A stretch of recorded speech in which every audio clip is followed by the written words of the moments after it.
Meus queridos, a paz do Senhor. Estamos juntos mais uma vez aqui na Academia de Pregadores com este magnífico projeto das aulas das lições da Escola Bíblica Dominical. Estamos no segundo trimestre de 2017 e a aula de hoje nós vamos estudar a lição de número 9 do dia 28 de maio de 2017. Uda, a mulher que estava no lugar certo. O texto áureo da nossa lição está no livro de 2 Crônicas, capítulo 34, e o versículo 24, que nos diz o seguinte: Assim diz o Senhor, eis que trarei mal sobre este lugar e sobre os seus habitantes, a saber, todas as maldições que estão escritas no livro que se leu perante o rei de Judá. Verdade prática, quando o povo se corrompe, Deus levanta homens e mulheres como instrumentos de advertência contra o pecado. Ponto central da lição. Deus levanta homens e mulheres como instrumento de advertência. Objetivos, objetivo geral e objetivos específicos. Objetivo geral: ressaltar que quando o povo se corrompe, Deus levanta homens e mulheres como instrumentos de advertência. Objetivos específicos, 3 objetivos específicos, um ligado a cada um dos pontos da lição. Primeiro, mostrar quem era a profetisa Uda. Segundo, saber que Uda viu o tempo do avivamento. E terceiro, explicar que Uda foi levantada e usada por Deus. Leitura bíblica em classe está no livro de 2 Crônicas, capítulo 34, dos versículos 22 ao 28, que nos diz assim: Então Ilquias e os enviados do rei foram ter com a profetisa Uda, mulher de Salum, filho de Tocate, filho de Arás, guarda das vestimentas, e habitava ela em Jerusalém, na segunda parte, e falaram-lhe naquele sentido. E ela lhes disse: Assim diz o Senhor Deus de Israel, dizei ao homem que vos enviou a mim, assim diz o Senhor, eis que trarei mal sobre este lugar e sobre os seus habitantes, a saber, todas as maldições que estão escritas no livro que se leu perante o rei de Judá, porque me deixaram e queimaram incenso perante outros deuses para me provocarem a ira com toda a obra das suas mãos. Portanto, o meu furor se derramou sobre este lugar e não se apagará. Porém, ao rei de Judá que vos enviou a consultar o Senhor, assim lhe direis: Assim diz o Senhor, Deus de Israel, quanto às palavras que ouviste. Como teu coração se enterneceu e te humilhaste perante Deus, ouvindo as suas palavras contra este lugar e contra os seus habitantes, e te humilhaste perante mim, e rasgaste as tuas vestes e choraste perante mim, também eu te tenho ouvido, diz o Senhor. Eis que te ajuntarei a teus pais, e tu serás recolhido ao teu sepulcro em paz, e os teus olhos não verão todo o mal que hei de trazer sobre este lugar e sobre os teus habitantes. E voltaram com esta resposta ao rei. Meus queridos, na lição de hoje nós vamos estudar sobre a profetisa Uda, como o nosso título propõe, que foi uma mulher que profetizou no momento de grande adversidade, grande dificuldade para o povo de Israel. O povo havia se afastado de Deus. Nós vamos perceber que, sob a liderança de Josias, que começou a reinar ainda bem pequeno, o povo descobriu o livro da lei que havia se perdido no templo, porém, os decretos de Deus já estavam determinados. Deus iria destruir Jerusalém. Através da Babilônia, Deus iria permitir que os inimigos viessem sobre o povo de Israel e os levasse cativo para que eles fossem restaurados da sua idolatria.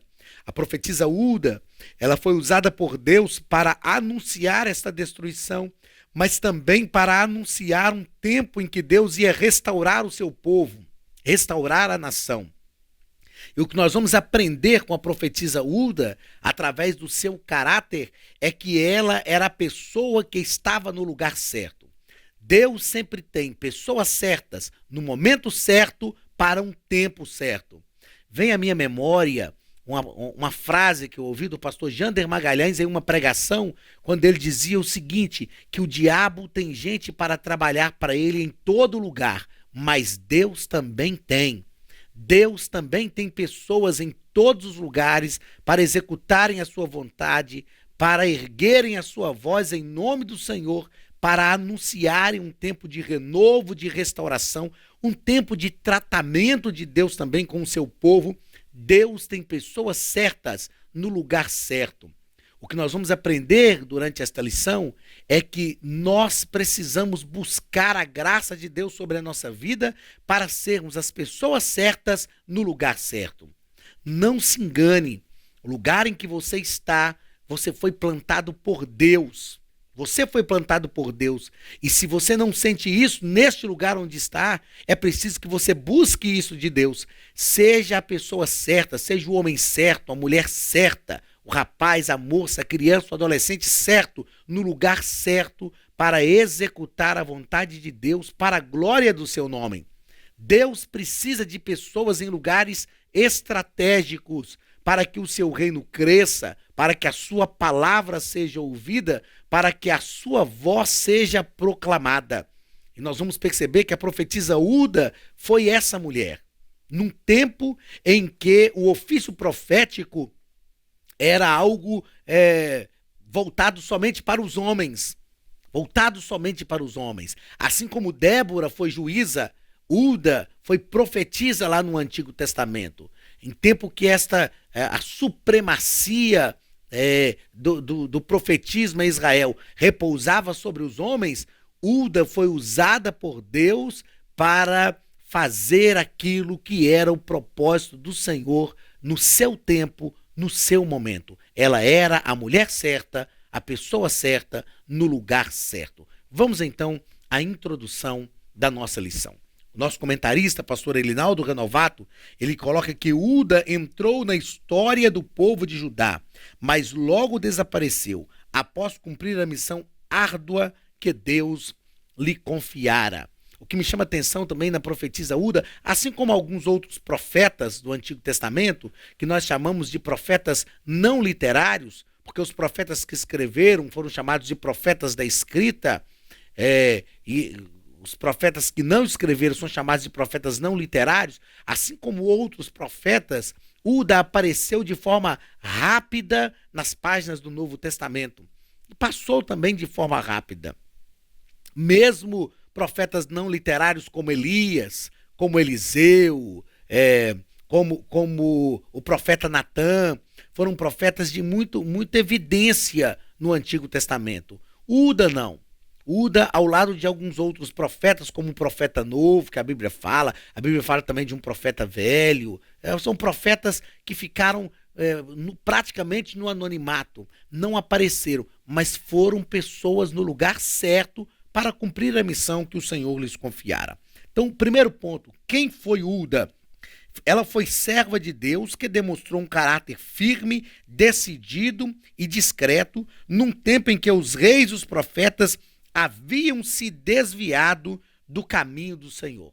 Ela habitava em Jerusalém, nesse tempo muito difícil da história do povo de Israel, um tempo em que o povo estava totalmente distante do Senhor. Os profetas, os sacerdotes, a grande maioria deles havia se desviado, mas lá estava Hulda, no anonimato, não aparecia, mas ela estava lá. E as pessoas conheciam o caráter dela, porque a Bíblia diz, o texto que lemos, diz que Ilquias foi enviado pelo rei Josias, juntamente com outros homens, eles foram a profetisa Hulda para buscar a vontade de Deus. Era muito comum ir aos profetas para buscar a vontade de Deus. Então eles foram, se eles foram a ela, é porque eles sabiam da integridade do seu caráter, sabia que ela realmente tinha uma palavra de Deus para aquele momento. Segundo parágrafo do primeiro ponto. A atividade que exerceu. Ela exerceu a atividade de profetisa, como já falamos, num tempo em que este ofício era predominantemente confiado aos homens. Para uma mulher se destacar, ter o seu nome destacado nas páginas do Antigo Testamento, principalmente, como a profetisa Uda, como Débora, que foi juíza, é porque elas tiveram um papel realmente relevante no seu tempo. Então, no período em que os homens dominavam esta área do ofício profético, a profetisa Uda se destacou e exerceu a sua função. Terceiro parágrafo. Deus ouviu Uda.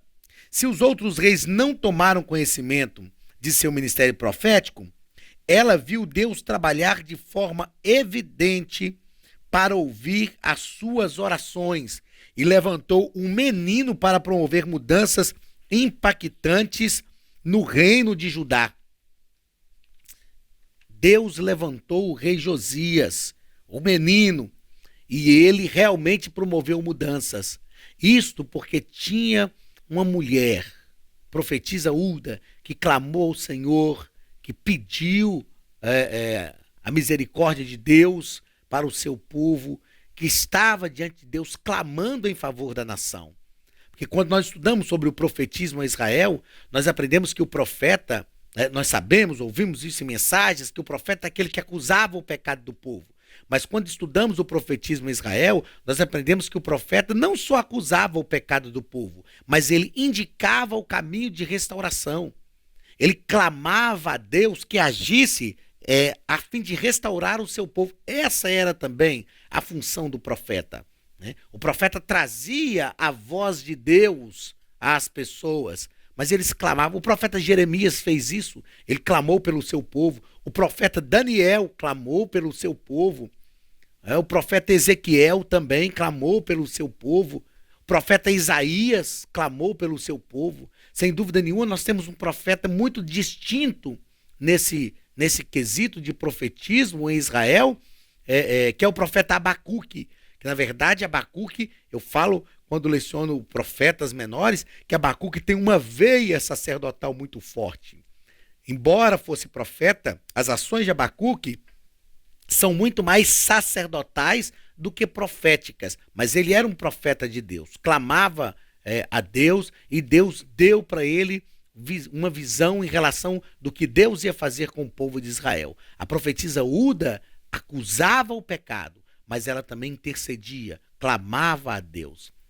Esta é a ação que Deus precisa de nós, que Deus precisa que nós tenhamos nos últimos dias. Que sejamos profetas de Deus, conheçamos a sua vontade, que nós estejamos prontos a proclamar a vontade de Deus, mas entendendo sempre que o profetismo, eu gosto dessa história do profetismo em Israel, é uma área que eu tenho muita afinidade, uma área que eu gosto muito de ministrar sobre o profetismo em Israel, e quando a gente estuda sobre o profetismo em Israel, nós aprendemos que o profetismo é uma ação passional. O profeta faz por amor, ele faz sofrendo com o povo, ele não está de fora profetizando para um povo como se ele estivesse de longe, não, ele está dentro, no meio do povo, profetizando para a nação, sofrendo junto com a nação, clamando em favor da nação, mas sendo a voz de Deus no meio da nação. É isto que Deus precisa do seu povo. É esta ação que Deus precisa de nós. Que nós estamos vivendo problemas sérios no nosso mundo, no meio evangélico brasileiro, mas nós não podemos ficar de fora tão somente criticando, tão somente acusando. Nós precisamos ser a voz de Deus, mas também clamar a Deus para que Ele faça, para que Ele haja, para que Ele mude as circunstâncias. E Uda viu realmente isto acontecer. Segundo ponto da nossa lição, Uda vê o tempo do avivamento. Primeiro parágrafo, Josias promove verdadeiro avivamento. Então, aos 8 anos de idade, o rei Josias foi posto no trono.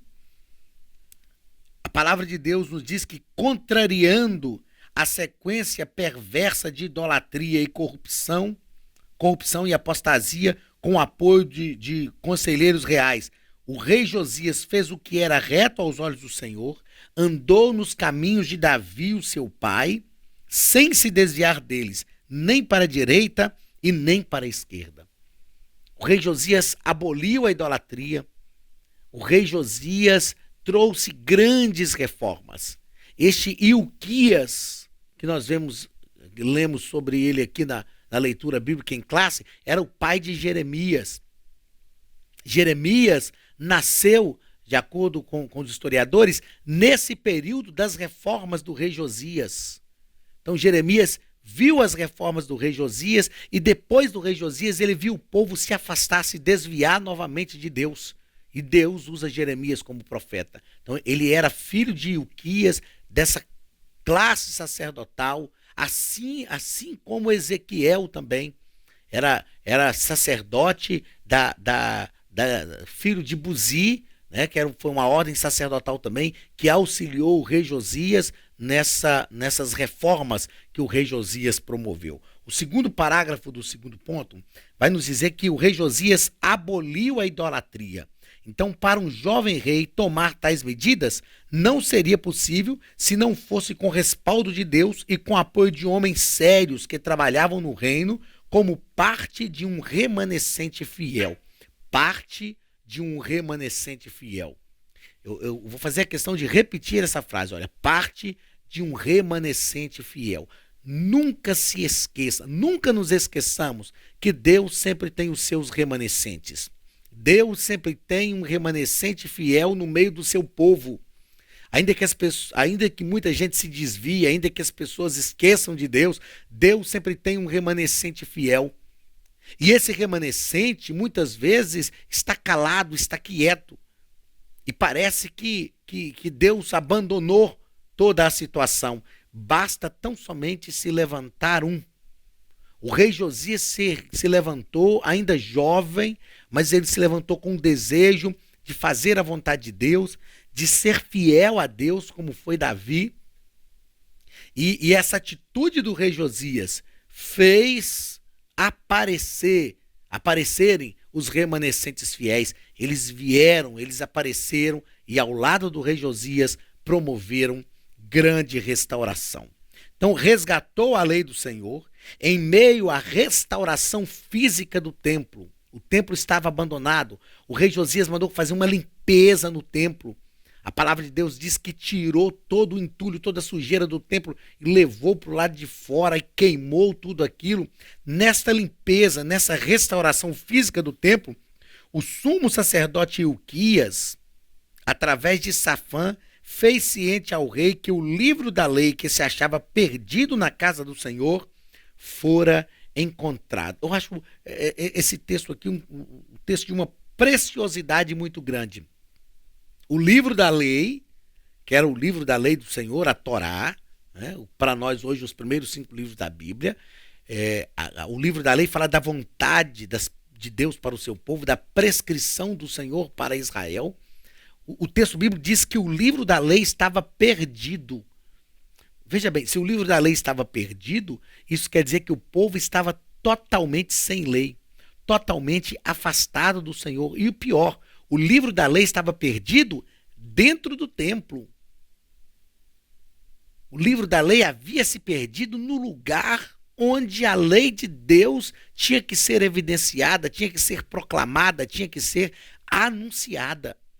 Meus queridos, os relatos deste tempo são relatos semelhantes aos dias em que nós vivemos.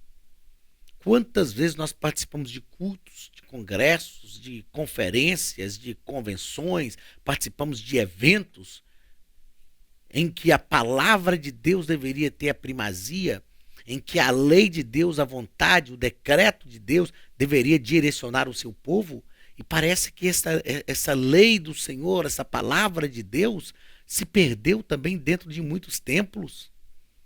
Não se ouve em muitos lugares a proclamação do evangelho puro, simples e genuíno. Um evangelho transformador, um evangelho que sara. Existem hoje muitas igrejas, muitas denominações que não chamam as suas reuniões nem de culto, que chamam, na verdade, de reuniões.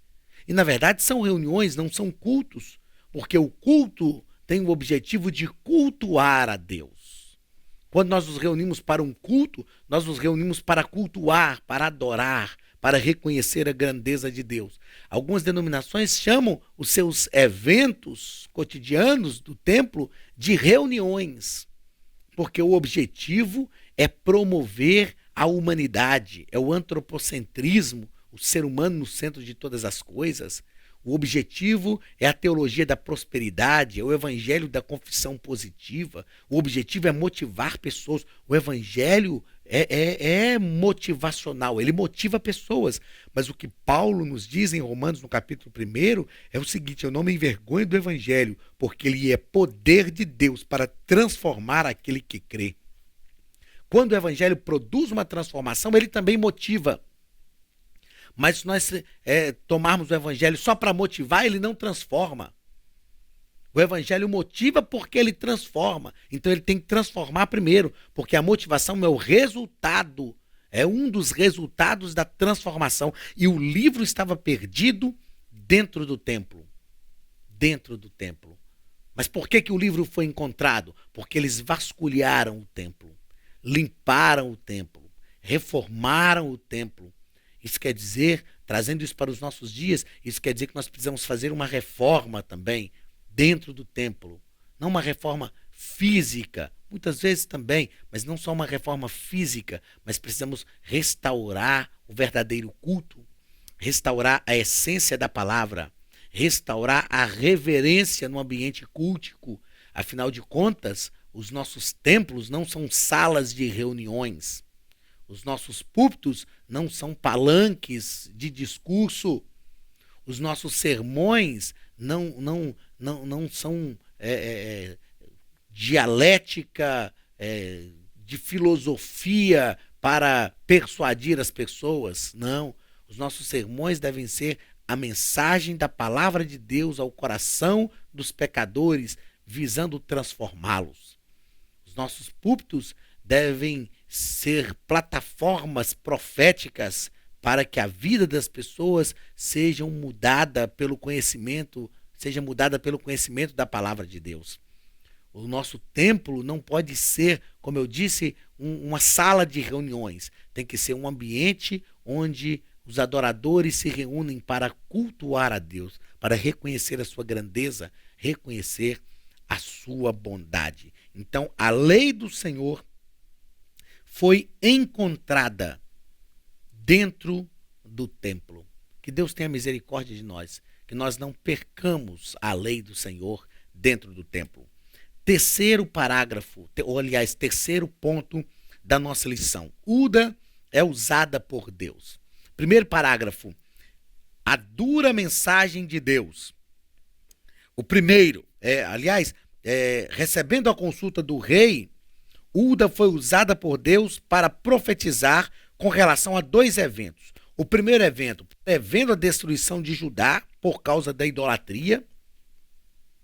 Então, Judá tinha construído seus deuses, se desviado de Deus. É o que nós chamamos de prostituição espiritual. E Deus vai falar de forma dura, de forma enfática, incisiva com o povo de Israel. Uda, os seus primeiros oráculos proféticos vão mostrar que Deus já estava determinado. Depois de Uda, nós vemos Jeremias, por exemplo, anos depois, profetizando também, e ele chega ao ponto de dizer ao povo de Israel: ainda que vocês se arrependam, não tem mais jeito, o cativeiro é certo, Deus vai tratar com vocês. E o segundo evento que Uda profetiza foi prevendo a restauração e prosperidade no reinado de Josias. Me parece que no início da minha fala, que eu disse que foi Josias que enviou os mensageiros a Uda, não foi. Na verdade, Josias já era um rei que viria restaurar. Josias já estava vindo agora como uma ferramenta de Deus, como instrumento de Deus para mudar a história da nação de Israel. O que me chama a atenção é que ocorre aqui duas coisas interessantes em relação a esse período que Israel vivia. Primeiro, uma mulher profetizando, que não era muito comum e que com toda certeza é, era tido como descrédito de algumas pessoas. Mas ela está profetizando. Segundo, que ela profetiza que um menino subiria ao trono, o que também, com toda certeza, produziu descrédito em algumas pessoas. Mas esse menino sobe ao trono, o rei Josias, e a Bíblia diz que com apenas 26 anos de idade, com poucos anos que ele estava no trono, o reino de Israel estava restaurado. O povo de Israel tinha realmente passado, entendido a reforma do rei Josias. Embora, futuramente, eles se desviaram de novo e Deus permitiu o povo ir para o cativeiro, como Uda também já havia profetizado. Então, Uda profetiza para o rei Josias. A palavra de Deus nos diz que Deus teve, aliás, na crise espiritual de Judá e Jerusalém, Deus mostrou à profetisa Uda que o rei Josias não seguiu os maus caminhos de seus pais, mas ele se humilhou diante de Deus. Né? Uda disse aos mensageiros do rei que Deus viu como Josias se humilhou. Então, na verdade, foi o rei Josias mesmo que enviou esses mensageiros lá e ele se humilhou diante do Senhor, buscou a presença de Deus e foi feita a leitura do livro da lei e o juízo de Deus que estava vindo sobre Judá. Deus mostrou que daria o livramento e Josias desceria em paz ao sepulcro. Deus teve misericórdia do jovem rei de Judá. A resposta de Deus a Josias foi altamente confortadora para ele. Deus disse: olha, você vai descer a sepultura em paz, nos teus dias haverá paz por causa da tua atitude, por causa do teu comportamento. Meus queridos, essa história do rei Josias nos ensina que nós precisamos estar atentos para o que Deus precisa que nós façamos no nosso tempo e na nossa geração. Não importa, o rei Josias, é lógico que o que ele estava construindo era também para a posteridade. Mas Deus já havia dito que o povo iria para o cativeiro. Na sua presciência, Deus sabia do que ia acontecer. Deus já havia dito que o povo iria para o cativeiro. Mas Deus deu paz a Josias no seu tempo, na sua geração.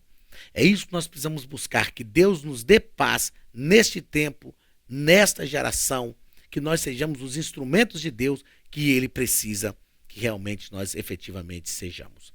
Terceiro parágrafo deste terceiro ponto, o efeito da profecia sobre Judá e Jerusalém.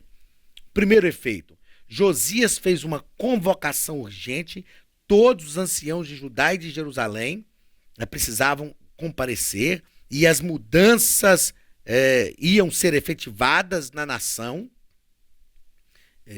As mudanças que são efetivadas numa nação, numa igreja, começam pela liderança.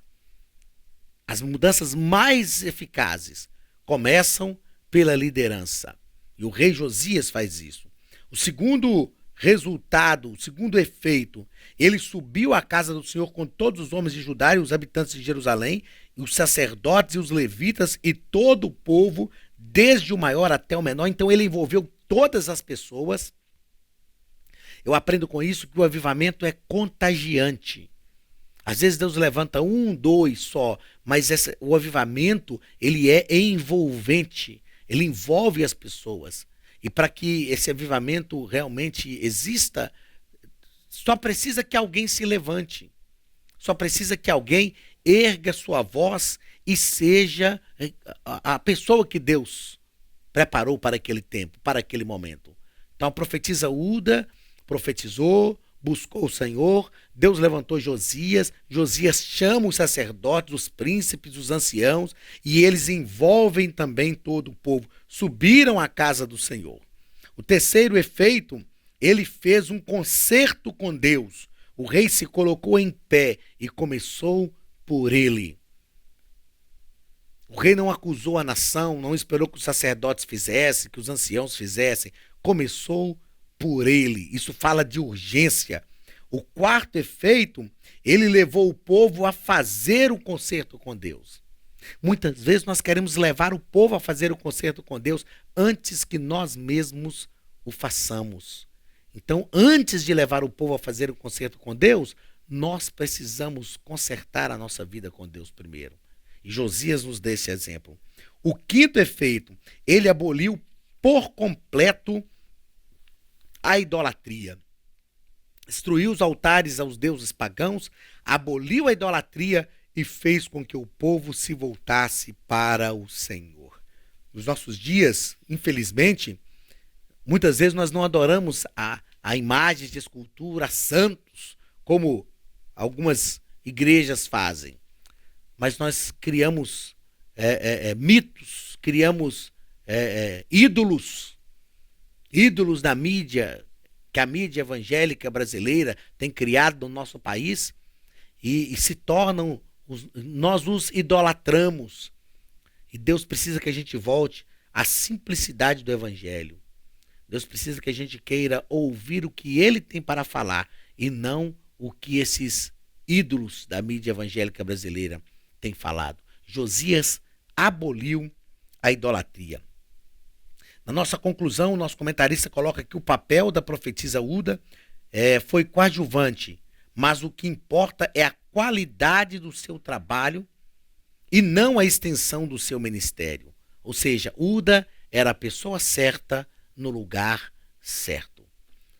Nós não precisamos ser vaidosos em achar que nós temos que estar à frente, o nosso nome tem que aparecer. O nome de Uda não apareceu.